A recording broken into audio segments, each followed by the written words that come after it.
믿음의 시련이라는 제목으로 우리가 말씀을 한번 생각해 보겠습니다. 옛날에 어떤 임금이 죄수들이 있는 감옥을 방문했습니다. 그래서 그 감옥에 있던 죄수들이 임금이 온다는 소리를 들으면 어떻게 합니까? 어떻게 할까요? 아우성을 치겠죠. 지나가는 때마다 다 똑같이 얘기를 합니다. 죄수들은 한결같이 나는 죄가 없습니다. 그죠? 나는 죄 지은 게 없습니다. 나는 잘못한 게 없습니다. 근데 어떤 이유에서인지 오해가 있어서인지 내가 이렇게 감옥에 갇혔습니다. 그러면서 모든 죄수들이 다 그렇게 얘기하는 겁니다. 나는 절대 이 감옥에 들어올 사람이 아닙니다. 죄가 없습니다. 라고 얘기를 합니다. 그런데 임금이 그 감옥을 쑥 순찰하면서 지나갑니다. 그리고는 마지막 방에 다다라갑니다. 그런데 마지막 방에 있던 한 죄수는 무릎을 꿇고 임금님에게 자신의 잘못을 얘기합니다. 내가 죄인입니다. 라고 고백합니다. 그래서 임금님 궁금할 거 아닙니까? 이 사람이 다른 사람은 다 죄가 없다 그러는데 자기는 죄가 있다라고 얘기하는 거예요. 그래서 그 사람이 그렇게 얘기합니다. 나는 잘못이 많습니다. 죄가 많습니다. 그래서 이 감옥에 있는 것이 당연한 것입니다. 제가 죄인입니다. 라고 그렇게 자기의 솔직함을 다 고백합니다. 그러자 임금이 어떻게 했을까요? 다른 사람은 다 죄가 없다고 얘기하는데 이 한 사람만 나는 죄인입니다 라고 얘기하는 그 사람에게 임금님이 어떻게 했을까요? 뒤에 따라오는 간수에게 얘기합니다.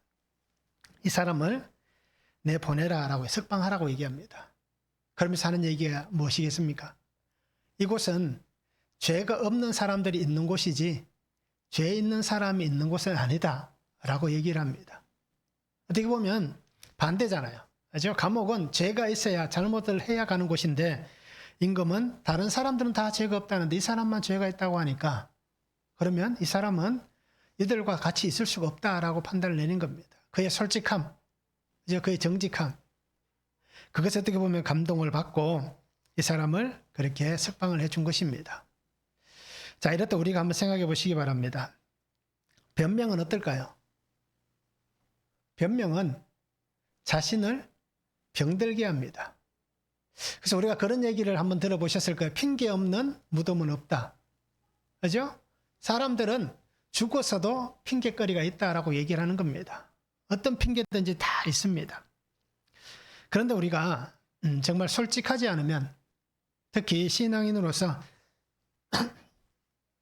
하나님을 믿는 믿음으로 사는 성도가 정직하지 않고 솔직하지 않다면 어떻게 보면 참 그죠? 제가 더 이상 말씀드리지 않겠습니다. 난감할 거예요. 그렇죠? 하나님 앞에서 우리가 솔직하지 못하면 또 내가 살고 있는 환경 속에서 솔직하지 못하면 참 우리의 어떤 신앙이 복음을 전할 수 있는 신앙이 아니라 우리가 예수 믿는다는 것은 누구든지 다 압니다. 그렇잖아요? 그러기에 그냥 그가 얘기할 때 보이지 않는다고 해서 우리를 모르는 게 아니라 다 알고 있습니다. 그래서 우리가 정직하고 솔직하지 않으면 복음의 문은 닫혀버리는 겁니다. 그러기에 우리가 살아가는 삶에 정직하고 진실되고 솔직한 이러한 믿음의 삶을 사는 성도가 되면 좋겠습니다. 그래야 하나님 앞에서 우리가 부끄럽지 않은 거예요. 사람들은 가끔씩 그런 얘기합니다. 하얀 거짓말이라는 표현을 쓰는 거 들어보셨죠? 이런 거짓말은 괜찮다. 선의의 거짓말이라고 표현합니다. 그런데 그것이 어떻습니까? 누군가에게는 선의의 거짓말이 될 수 있지만 또 똑같은 거짓말인데 누군가에게는 그것이 그저 선의의 거짓말이 아닐 수도 있는 겁니다. 결국 이런 얘기는 모두에게 다 동일하게 선의가 되면 모르겠지만 그러나 누군가에게는 선의가 되지 않기 때문에 이것도 어떻게 보면 잘못이다라는 것입니다. 그리고 우리가 정말 하나님 앞에서 어떤 삶의 모습이 부끄럽지 않고 하나님 보실 때에 정직하고 또 아름다운 그런 삶을 내가 살아가는 삶의 환경에서도 우리가 그렇게 살 수 있는 그런 삶이 되면 참 좋겠습니다. 오늘 말씀을 한번 보시기 바랍니다. 야고보는 흩어져 있는 12지파에게 문안합니다. 그러면서 시험을 당하거든 기쁘게 여기라 라고 얘기합니다. 믿음으로 하나님께 구하고, 하나님께 믿음으로 지혜를 구하고, 그리고 의심하지 말라 라고 말씀합니다.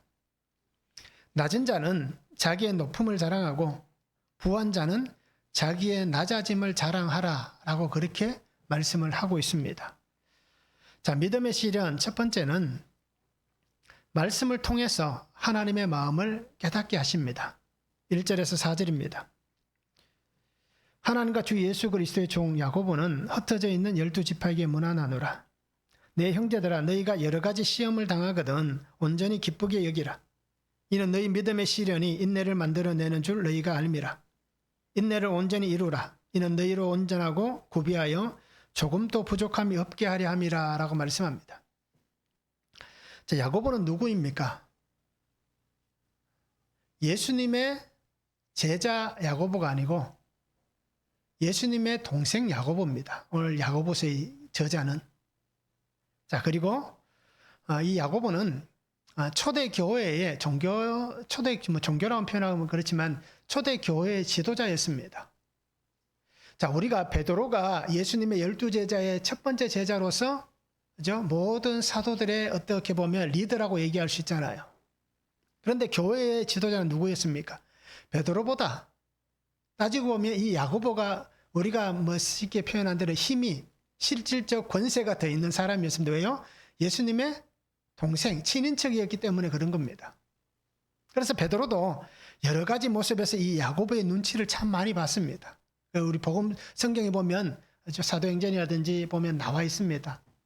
또 갈라디아서에서도 그런 부분들이 잘 표현되어 있고요. 그래서 예수님을 인정하지 않았습니다. 동생이지만 인정하지 않았어요. 그런데 바울의 표현을 보면 그렇습니다. 주님의 부활의 은혜를 경험한 후에, 예수님의 부활을 경험한 후에 그가 예수님을 나의 형인 예수를 하나님의 아들로, 하나님으로 그렇게 인정했다라고 얘기합니다. 그러면서 그가 신실한 믿음의 삶을 사는 사람이 되었다라고 그렇게 얘기를 하고 있습니다. 그래서 이 야고보는 부활하신 주님을 만난 후에 그의 삶이 어떻게 됩니까? 완전히 변화된 새로운 사람이 되었다라고 오늘 성경은 얘기를 하고 있습니다. 그러면서 오늘 1절에 뭐라고 얘기합니까? 하나님과 주 예수 그리스도의 종 야고보는 이라고 얘기합니다. 스스로가 나는 하나님, 예수님의 종이다 라는 표현을 그가 쓰고 있는 것입니다. 결국 이전에 예수님은 나의 형이었는데, 그런데 이 예수님께서 하나님과 동등하신 분이다. 그래서 인간적인 모습의 예수님을 보던 이 야고보가 부활의 주님을 만난 이후에는 하나님과 동격, 하나님과 동일하신 분, 삼위일체 하나님으로 인정을 하고 있는 것입니다. 그러면서 예수님은 나의 그리스도시다. 즉 예수님이 나의 주님이시다 라는 이 고백을 담아서 편지를 쓰고 있는 것입니다. 자, 이렇게 표현할 수 있다는 것, 이렇게 고백할 수 있다는 것은 어떻습니까? 가능할까요? 예수 그리스도의 은혜가 아니면, 하나님께서 그를 사로잡는 임재하시는 그 은혜가 아니면, 그가 하나님의 성령께서 역사하시는 그 역사심 안에서 변화되지 않으면, 갈라디아서의 표현을 통해서 보면 어떻습니까? 그 안에 예수 그리스도가 살아있지 않으면 이러한 주대심의 고백은 일어날 수 없다라는 것입니다.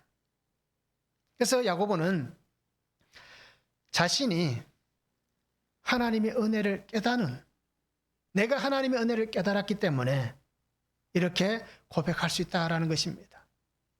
인정할 수 없었습니다. 인정하지 못했습니다.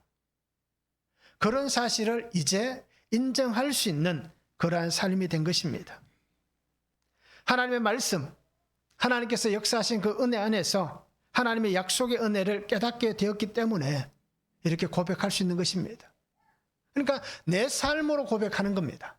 머리로 고백하고, 지식으로 고백하고, 세상의 여러 가지 일들로 고백하는 게 아니라 하나님이 주신 그 은혜가 내 안에서, 나의 속에서 살아 역사하시기 때문에 삶의 고백으로 주님이 예수님이 나의 그리스도이시다 라고 고백할 수밖에 없는 것입니다. 즉 부활의 주님의 은혜를 이 야고보도 받고 누리게 되었다라는 것입니다. 그러게 나는 주님의 종입니다 라는 고백이 되어지는 것입니다. 그래서 흩어진 교회 성도들에게 편지를 씁니다. 성도들이 정말 마음을 똑같이 나누는 그저 똑같은 마음. 나도 그런 삶을 살았기 때문에 이 흩어지면 그저 그 고난과 환난을 통해서 자기의 삶의 자리를 떠나가야 되는 예루살렘에 살던 그 수많은 성도들이 그 핍박 때문에 어쩔 수 없이 흩어져야 되는 낯선 땅에 가서 살아야 되는 그 삶의 모습, 그 아픔을 이 야고보가 똑같이 나누고 있는 것입니다. 그러면서 이렇게 얘기합니다. 시험을 당하거든 온전히 기쁘게 여기라라고 얘기합니다. 시험이란 것은 시련입니다. 유혹입니다. 만나다라는 단어는 페리핍토라는 단어를 쓰는데 우연히 만난다 또는 둘러싸이다 어떤 주위에 떨어지다 또는 포위된 곳에 떨어지다. 그런데 시련, 시험, 유혹 그 속에 어떻습니까? 내가 떨어져 있는 그러한 것을 얘기하는 단어입니다. 그러니까 시험을 당하는 일이라든지 아니면 시험거리가 있는 곳에 내가 있게 되었다라는 표현입니다. 스스로가 그렇게 시험거리를 만들 수도 있지만 그럼 오늘 흩어진 어떻습니까? 12집 하잖아요. 흩어진 성도들이잖아요. 그러니까 그들이 정말 내가 그렇게 시험거리를 만들어낸 게 아니라 어쩔 수 없는 상황에서 이러한 시험, 시련, 유혹의 자리에 놓여져 있다라는 것입니다. 그러기에 이 야고보는 그러할 때에 우리의 마음이 어떠해야 되느냐? 핍박을 통해서 우리의 삶의 자리를 떠나와야 되고 핍박 때문에 흩어질 수밖에 없고 그 흩어진 삶의 자리에서 또 여러 가지 시험들이 찾아옵니다. 그럴 때에 우리가 어떻게 해야 되느냐?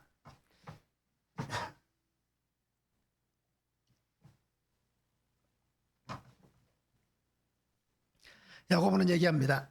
오히려 근심하고 염려하고 걱정하는 것이 아니다라고 얘기합니다. 그럴 때에 오히려 기쁘게 여기라라고 말씀합니다. 이 시험과 시련은 어떻게 보면 내가 할 수 있는 게 아닐 수도 있는 겁니다. 내 힘에 바뀔 수도 있는 겁니다. 그렇기 때문에 내가 이것을 어떻게 컨트롤할 수 없는 그런 상황일 수도 있기 때문에 그죠? 그러한 상황에 놓였을 때에 오히려 근심하고 염려하지 말라. 오히려 기뻐하라고 얘기합니다. 때로는 이 시련, 이 시험은 어떻습니까? 외적 환난일 수도 있는 거예요. 외적 고난일 수 있습니다. 그런데 또 그것이 외적인 것만 있는 게 아니라 때로는 나의 안에서 일어나는 내적 유혹들일 수도 있다라는 것입니다. 그런데 우리는 그러한 삶에 놓여지게 되는 거예요. 그렇죠? 외적으로 나에게 돌아오든 아니면 나의 속에서 생겨나든 그 모든 어떤 시험거리에 놓였을 때에 걱정한다고 염려한다고 그것이 해결되지는 않습니다. 그럼 어떻게 해야 됩니까? 야고보의 말같이 오히려 그렇죠? 기뻐할 수 없는 것. 힘든 일이 생겼는데 누가 웃을 수 있겠습니까? 근데 우리가 가끔씩 그런 얘기 하잖아요. 힘들 때 웃는 사람이 인류다라고 얘기하잖아요. 근데 그것도 다 그럴 수 있나요? 그렇지 않습니다. 다 그럴 수가 없는 거예요. 힘들어 죽겠는데 어떻게 웃습니까? 지금 눈물이 나는데 이제 그 고통에 몸부림치는데 어떻게 웃을 수 있습니까? 그런데 오늘 성경은 야고보는 얘기합니다. 그럴 때일수록 기뻐하라고 얘기합니다. 바울도 얘기하잖아요. 그리스도 안에서 오히려 더 기뻐하라고 얘기합니다. 그리고 오늘 성도님들이 정말 주의 은혜를 붙잡고 기뻐할 수 있기를 바랍니다. 고린도전서 10장 13절에 말씀하잖아요. 사람이 감당할 시험 밖에는 너희가 당한 것이 없나니 오직 하나님은 미쁘사 너희가 감당하지 못할 시험 당함을 허락하지 아니하시고 시험 당할 즈음에 또한 피할 길을 내사 너희로 능히 감당하게 하시느니라 라고 말씀합니다. 근데 우리가 분명히 알아야 될 것은 하나님은 그저 우리의 삶을 시험하시는 분일까요? 어떻습니까? 하나님은 시험하시는 분이 아닙니다. 그래서 오늘 우리가 잘 보시기 바랍니다. 오늘 또 시련이라는 단어가 나옵니다. 도키미온이라는 단어를 쓰는데요. 이 도키미온이라는 단어는 연단하다라는 뜻이 있습니다. 시험인데 연단한다라는 뜻이 있습니다. 그래서 베드로전서 1장 7절에도 보면 불로 연단하는 이라는 표현을 쓰고 있습니다. 그러니까 우리가 당한 이 시험, 시련은 어떻습니까? 하나님께서 우리를 멸망시키기 위해서, 우리를 끊어내기 위해서 주시는 것이 아니라 오늘 우리가 하나님 안에서 더 견고하고 더 든든하고 더 아름다운 모습으로 변화되어져 가도록 하나님의 연단하심의 은혜가 있다라고 말씀을 하고 있습니다. 그래서 이 시험을 당하고 시련을 당하는 성도는 우리가 어떻게 해야 됩니까? 하나님 안에서 인내하는 삶을 살아야 됩니다. 3절에 말씀하잖아요. 이는 너희 믿음의 시련이 인내를 만들어내는 줄 너희가 알미라 라고 말씀합니다. 인내란 단어는 확고하다는 뜻입니다. 견고하게 서다라는 뜻입니다. 그러니까 오늘 우리가 정말 이 힘들고 어려운 상황 속에서도 확고하게 설 수 있고 더 견고하게 설 수 있는 그 이유는 무엇입니까? 인내할 수 있기 때문에, 인내가 있기 때문에 오늘 우리는 그렇다는 것입니다. 그래서 우리는 시간은 오늘 우리의 편입니다. 그렇잖아요. 이것이 해결되지 않을 것 같고 이것을 우리가 극복할 수 없을 것 같고 이것을 우리가 넘어설 수 없을 것 같지만 이 순간은 다 지나갑니다. 그 순간을 우리가 인내하고 견뎌내면 우리는 믿음 안에서 더욱더 하나님의 확고하신 말씀 안에서 우리는 더 견고하게 세워지게 될 것입니다. 그리고 우리는 정말 변하지 않는 이 삶을 통해서 하나님이 내게 맡겨놓으신 이 사명의 길을 걸어가는 은혜의 삶이 될 것입니다. 왜요? 야고보가 얘기합니다. 온전하고 구비하여 조금도 부족함이 없게 하시리라. 우리에게 하나님은 부족함이 없게 하시는 겁니다. 오늘 우리에게 하나님은 그것이 비도록 하지 않으신다는 것입니다. 그리고 오늘 성도님들이 하나님께서 내게 허락하신 이 힘든 일이지만 그러나 우리가 이것을 믿음으로 받고 하나님의 은혜 안에 살아가면 이 모든 것들이 다 하나님께서 내게 주신, 그죠? 힘들고 어려운 이 광풍이지만 그건 어떻습니까? 이 광풍으로 찬송할 때 우리가 그렇게 찬송하잖아요. 이 광풍으로 인해서 더 빨리 갑니다 라고 우리가 찬양하잖아요. 바로 그 은혜가 오늘 우리에게 분명히 있을 것입니다. 그래서 하나님의 은혜는 시간적으로 또 공간적으로 조금도 부족함이 없는 은혜를 우리에게 부어주실 것입니다. 그리고 오늘 성도님들이 낙심하지 않기를 바랍니다. 좌절하지 않기를 바랍니다. 오늘 우리가 찬양했지만 기도하고 낙심하지 말아야 되는데 오히려 반대로 기도하고 염려하고 걱정하는 우리의 삶의 모습입니다. 그러기에 말씀, 하나님의 뜻을 깨달을 수 있기를 원합니다. 야고보도 하나님의 말씀을 깨달았잖아요. 말씀을 통해서 자기에게 주신 그 은혜를 깨닫고 그가 변화되어 하나님께서 주신 그 사명의 삶을 살았듯이 오늘 저도 그렇게 살고 우리 성도님들도 그 은혜 안에 살아갈 수 있는 삶이 되면 좋겠습니다. 한번 적용해 보시기 바랍니다. 나에게 찾아온 시험과 시련은 무엇이 있습니까? 나는 어떤 시험에 빠져 있습니까? 어떤 시련에 놓여져 있습니까? 한번 적용해 보시기 바랍니다. 나는 말씀을 깨달아서 인내합니까? 아니면 성품으로 참고 있습니까? 말씀을 깨달았다는 것은 말씀이 나를 설득하는, 그죠? 내가 말씀 안에서 그 말씀이 나를 설득한, 그래서 정말 그 말씀을 깨닫고 내가 정말 그 말씀 안에서 인내하는가?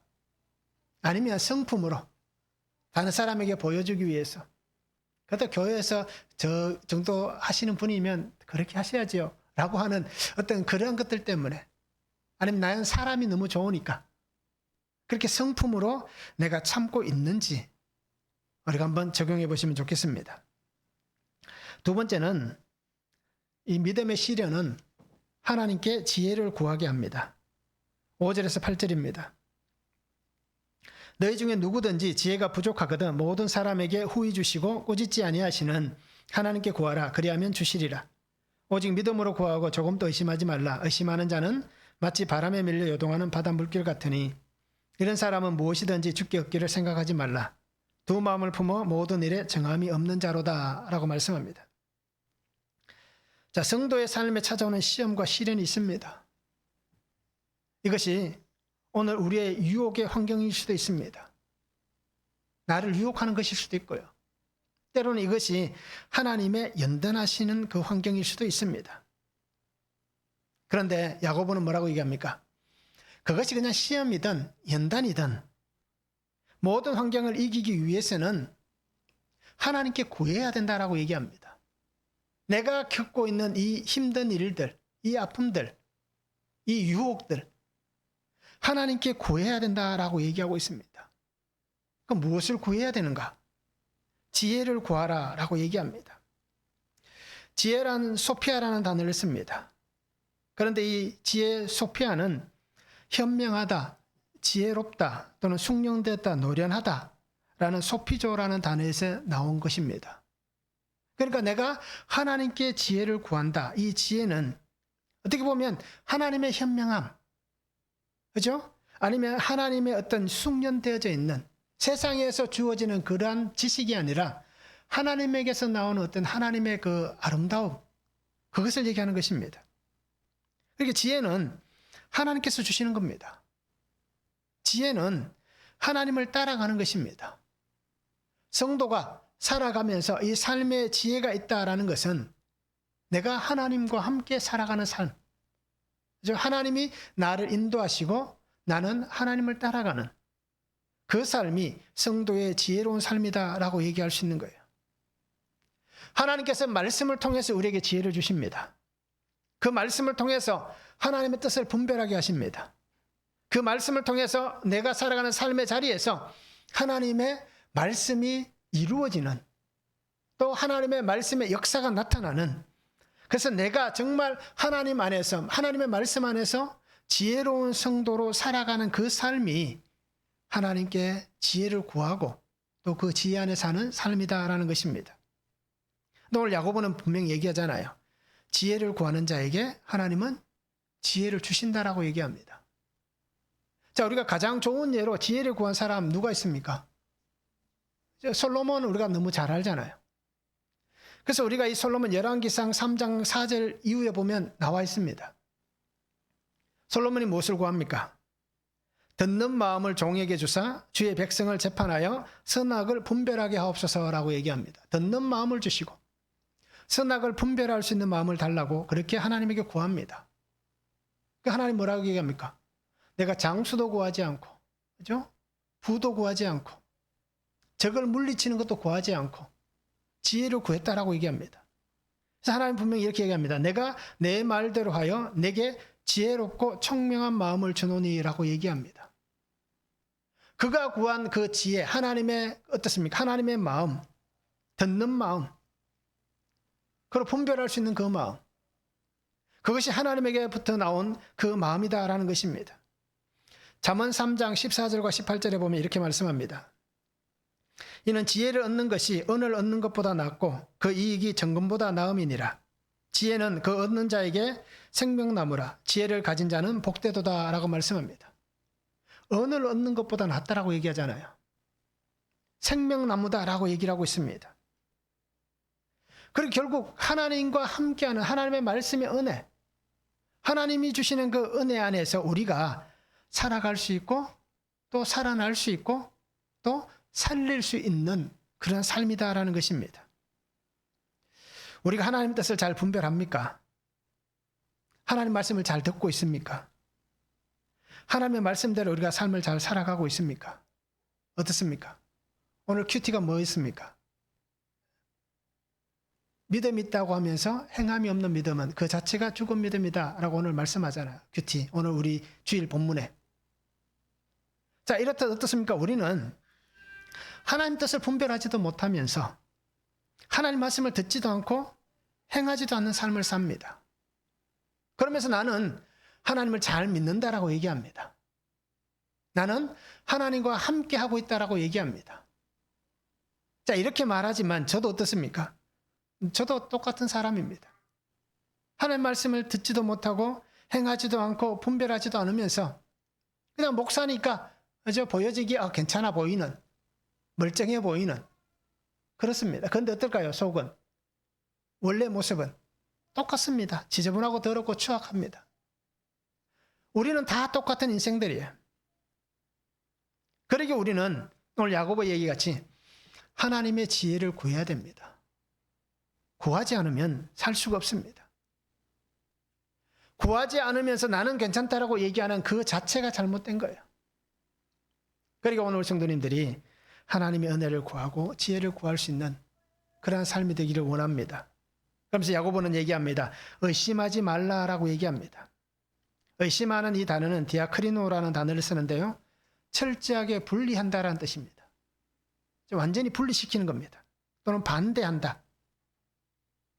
자, 하나님에게 믿음으로 구하고 그렇게 하고 있지만 그런데 의심한다는 건 어떤 얘기입니까?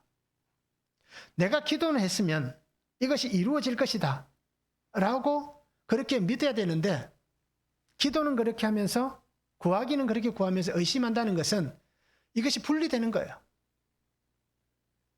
결국 나는 쓸데없는 짓 하는 겁니다. 그죠? 그 시간에 차라리 자는 게 나을 수 있다. 이렇게 얘기해서 죄송합니다. 또 그런다고 잠자면 안 됩니다. 편하게. 그죠? 기도해야 될 시간에 목사님이 그 시간에 차라리 잘하더라 라고 얘기하면 안 됩니다. 우리는 어떻게 보면 아무 소용없는 짓을 하고 있는 거예요.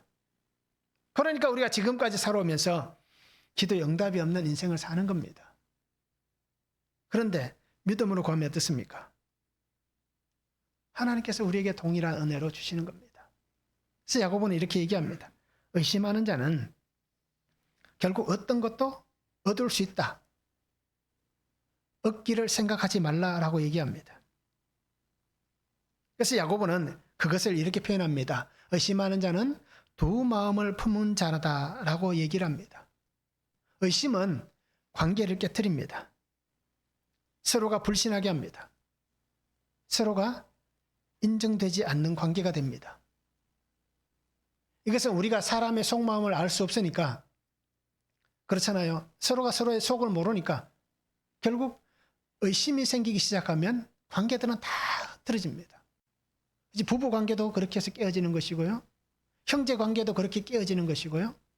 부모 자녀 간의 관계도 의심하는 것들로 인해서 깨어집니다. 성도들도 마찬가지입니다. 교회 안에서 한 신앙으로 살아가지만 좋게 표현해서 그렇습니다. 한 신앙으로 살아가지만 서로가 의심하기 시작하면 관계는 다 깨어지는 것입니다. 의심은 결국 하나님의 말씀을 소멸시키는 행위입니다. 말씀이 나의 속에 살아있어야 되는데 내가 의심하기 시작하면 나의 속에 살아있던 말씀이 사라져가는 거예요. 의심하기 시작하면 내게 들리던 하나님의 음성이 들리지 않는 거예요. 의심하기 시작하면 하나님의 말씀 안에서 내가 분별하며 살던 그 삶이 그죠? 닫혀지기 시작하는 거예요. 그러니까 분별이 사라지는 겁니다. 그렇기 때문에 우리는 가장 큰 피해를 어떤 피해를 봅니까? 영적 분별력이 사라지게 되면 우리는 결국 피폐해져 가는 것입니다. 그리고 오늘 성도님들이 의심에 불이 되지 않기를 바랍니다. 의심하여서 멸망당하는 그런 삶이 되지 않았으면 좋겠습니다. 삶에 우리가 살아간 모든 여정 속에서 정말 하나님 주시는 이 지혜, 이 말씀, 후히 주신다라고 분명히 말씀하고 있습니다. 그리고 이 말씀 안에서 우리가 복되게 살아갈 수 있는 삶이 되면 참 좋겠습니다. 한번 적용해 보시기 바랍니다. 시험과 고난으로 인해 하나님의 말씀을 의심하고 있지는 않습니까? 시험 때문에, 어떤 고난 때문에, 힘든 일들 때문에 내가 하나님의 말씀을 의심하고 있지는 않는지 우리가 한번 적용해 보시면 좋겠습니다. 혹 나는 두 마음을 가지고 있지는 않습니까? 한번 적용해 보시기 바랍니다. 두 마음을 가지고 있지는 않는가? 그냥 얘기하면 나는 절대 두 마음이 아닙니다 라고 얘기하지만 한 가지 더 추가한다면 환경에 따라서, 그죠? 내가 살아가는 삶의 환경에 따라서 나는 두 마음을 품고 있지는 않는가? 한번 적용해 보시면 좋겠습니다. 저도 가끔 아니죠. 늘 이렇게 환경에 따라서 마음이 뒤집어졌다가 바로 했다가 하는 두 마음을 갖고 살고 있습니다. 자, 믿음의 시련 세 번째는 시간이 지나면 다 사라지게 하십니다. 9절에서 11절입니다.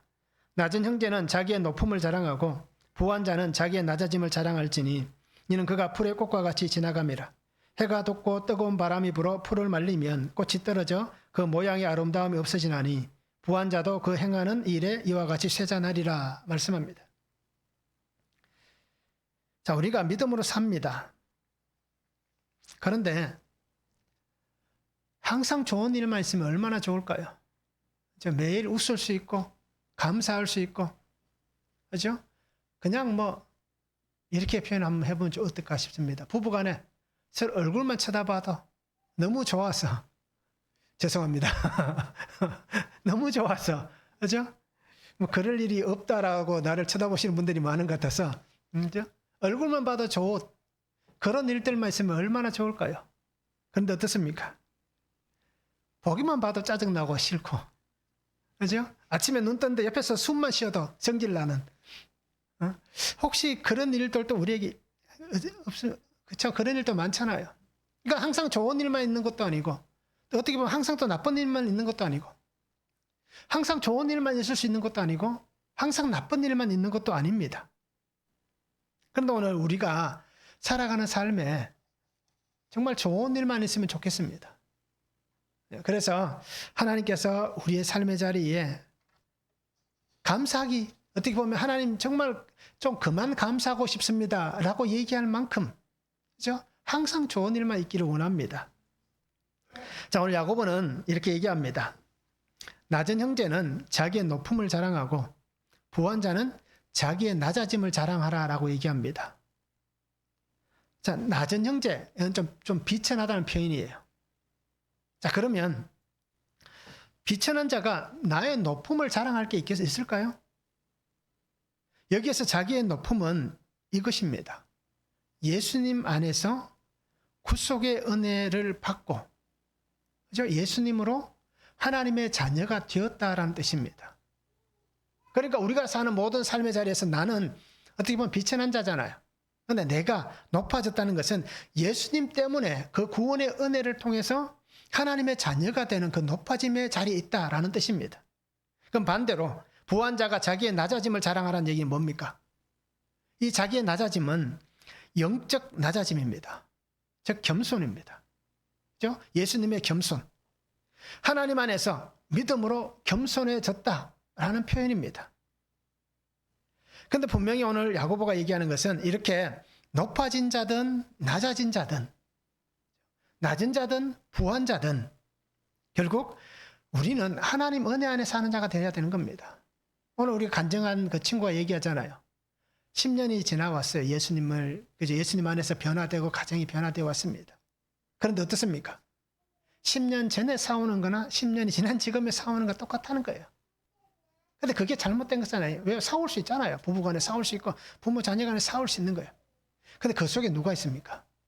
예전에는 예수님 없이 싸웠다면 지금은 누구와 함께 싸웁니까? 예수님이 심판을 보시는 거예요. 그러니까 예수님 안에 싸우는 거예요. 그리고 그것이 서로에게 치부가 되는 게 아니라, 내 가정사를 그렇게 얘기할 수 있을까요? 못하잖아요. 치부가 되는 게 아니라 사람들에게 도움을 줄 수 있고 똑같은 아픔을 겪는 사람들을 살릴 수 있는 그런 은혜를 나누는 모습이 되잖아요. 자, 이럴 때 우리가 바로 그 은혜 안에 사는 자가 되어야 되는 겁니다. 그래서 야고보는 다시 한번 얘기합니다. 시간이 지나면 모든 것은 다 사라진다라고 얘기합니다. 세상의 모든 것은 다 소멸됩니다. 세상에 영원한 것은 존재하지 않습니다. 오늘 우리가 지금 이렇게 예배의 자리에 있지만 내가 영원히 살 수 있다라고 장담할 수 있는 사람이 있습니까? 없잖아요. 야고보는 분명히 얘기합니다. 해가 떠서 뜨거운 바람이 불면, 그죠? 그 이스라엘 그 지역은 어떻습니까? 열대성 기후잖아요. 뜨거운 광풍이 부는 곳입니다. 그러니까 그 뜨거운 바람에 꽃은 마르고 꽃은 떨어지고 풀은 마른다라고 얘기를 하고 있습니다. 그 모양의 아름다운 것은 그 뜨거운 바람, 햇볕 안에서는 다 사라진다라고 얘기를 하고 있습니다. 우리가 살아왔던 삶의 시간들, 내가 옛날에 정말 화려했다라고 말씀하잖아요. 나는 정말 옛날에 정말 좋았다라고 얘기하는 거예요. 지금 TV에 나오는 그 어떤 연예인보다 나는 아름다웠다 라고 얘기하시고요. 나는 그 누구보다도 잘 살았다라고 얘기하실 거예요. 풍족했던 어떤 그 물질의 풍족함이 아니라 환경 모든 삶의 풍족함이 있었던 그 시절을 우리가 다 지나왔습니다. 그런데 지금 어떻습니까? 다 노쇠화되어 가고 있습니다. 시간이 지나면 다 소멸될 것들입니다. 내가 그것을 붙잡고 나와 함께 영원히 살자, 나와 함께 영원히 가자 라고 할 수 있는 것은 아무것도 없습니다. 나도 우리 성도님들도 곧 다 사라질 존재들입니다. 그런데 그 사라짐이 어떤 사라짐입니까? 하나님 은혜 안에 사는 자는 하나님 안에서 사는 삶을 위해서 내 육신이 사라지는 것이고, 하나님 없이 사는 사람들은 어떻습니까? 하나님께 주시는 그 형벌의 자리로 나아가기 위한 사라짐입니다. 그리고 우리가 살아가는 이 세상은 결국 다 사라집니다.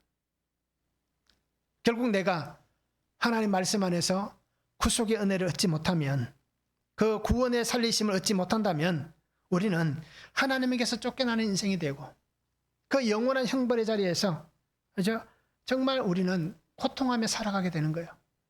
죽을 수도 없는 그곳에서 그렇게 우리는 살아가게 되는 것입니다. 그리고 우리 성도님들이 나 자체가 사라지겠지만, 육체의 어떤 이 모습은 사라지겠지만 어느 곳에서 영원할 것인지를 우리가 분명히 잘 보셔야 됩니다. 그리고 그 길을 걸어가야 됩니다. 세상은 없어질지라도 하나님은 영원하십니다. 이사야 40장 8절 말씀 우리 너무 잘 압니다. 푸른 마르고 꽃은 시들지만 하나님의 말씀은 영원히 서리라. 분명하게 말씀하고 있습니다. 그러기에 고난과 시련, 이 아픔, 이 환난 결국 다 사라집니다. 아침이 오지 않을 것 같지만 아침은 분명하게 옵니다. 그리고 우리가 지금 걸어가고 있는 삶의 터널이 정말 어둡고 침침하고 앞이 보이지 않는다 하더라도 모든 것은 다 때가 되면 하나님의 은혜 안에서 다 회복되어집니다. 그런데 그 길을 어떻게 걸어가느냐, 이것이 중요합니다. 그래서 하나님의 자녀로서 나에게 주신 이 삶 속에서 정말 하나님 안에서 인내할 수 있기를 원합니다. 그리고 견디어갈 수 있기를 원합니다. 끝까지 주님만 바라볼 수 있는 그러한 삶이 되면 좋겠습니다. 한번 적용해 보시기 바랍니다. 나는 무엇을 자랑하고 있습니까? 나의 낮아짐을 자랑합니까? 나의 높아짐을 자랑합니까? 무엇을 자랑하는지 한번 적용해 보시고요. 나는 여전히 버리지 못하는 풀과 꽃과 같은 세상의 것들은 무엇이 있습니까? 이건 절대 나는 못 놓는다 하는, 사라지고 없어질 것들인데 나는 이것만은 절대 버리지 못한다 라고 하는 것들이 무엇이 있는지 우리가 한번 적용해 보시면 좋겠습니다. 오늘 성경은 분명히 우리에게 얘기합니다. 의심하지 말라고 얘기합니다. 그리고 믿음으로 구하라 라고 말씀하고 있습니다. 그래서 예수님 안에서 구원의 은혜를 누리며 정말 겸손히 믿음으로 살아가는 성도들의 삶이 될 수 있기를 주님의 이름으로 축원합니다. 기도하겠습니다. 사랑의 아버지 하나님, 오늘도 우리에게 주신 말씀을 바라보고 주의 은혜를 바라봅니다. 정말 우리가 살아가는 모든 삶, 그 속이 때로는 시험, 때로는 아버지 하나님 시련, 고난일 수도 있고, 때로는 나의 속에서 일어나는 수많은 유혹들일 수도 있습니다. 그 속에 던져져 있습니다. 그 상황에 놓이게 됩니다. 그러나 그러할 때에도 여전히 나와 함께 하시고 나의 삶의 길을 인도하시는, 나의 신앙을 바르게 세워가시는 사랑하는 주님과 함께 이 길을, 믿음의 길을 잘 순종하며 걸어가는 귀한 성도들 되도록 주님 은혜를 다하여 주시옵소서. 그래서 아버지 하나님, 정말 주의 말씀을 듣고 정말 구원하시는 주님, 나의 주님과 함께 이 삶의 길을 정말 끝까지 인내하고 견디어 하나님께서 내게 허락하신 그 영광의 자리에 나아가는 복된 삶이 되도록 은혜 위에 은혜를 다하여 주시옵소서. 항상 우리의 모든 삶의 길을 주님께서 지도하시고 가르치시고 인도하여 주시기를 원하며 예수 그리스도 이름으로 기도하옵나이다. 아멘.